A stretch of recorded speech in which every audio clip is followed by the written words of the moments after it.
L'énergie potentielle de pesanteur est une énergie de position. Elle est définie à partir de l'altitude de votre objet, donc du système étudié.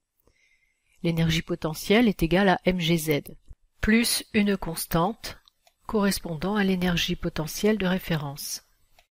Très souvent, la majorité des cas, Z0 est égal à 0.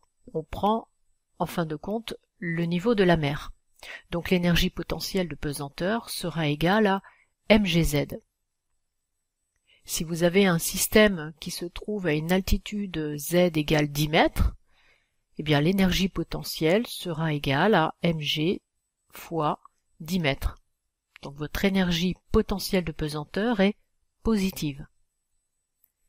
Si vous vous trouvez à moins 1 mètre, donc à une profondeur de 1 mètre, l'énergie potentielle sera négative, puisque vous allez vous trouver à une altitude de moins 1.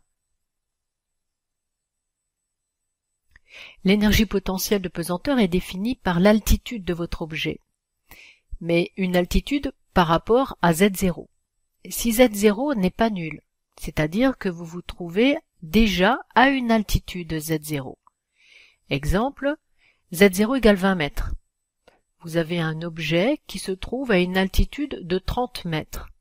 En fin de compte, l'altitude de votre système, par rapport à l'objet de référence qui est de 20 mètres, votre altitude n'est plus que de 10 mètres, c'est-à-dire 30 moins 20.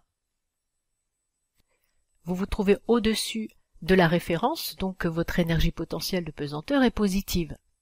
Si vous vous trouvez à un étage en dessous, par exemple à une altitude de 10 mètres, eh bien cela correspond en fin de compte à une profondeur de moins 10 mètres. C'est-à-dire que vous prenez votre altitude 10 mètres moins l'altitude de référence 20 mètres.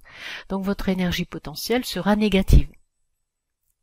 Donc l'énergie potentielle de pesanteur, c'est mg fois une altitude z, mais attention par rapport à l'altitude de référence z0.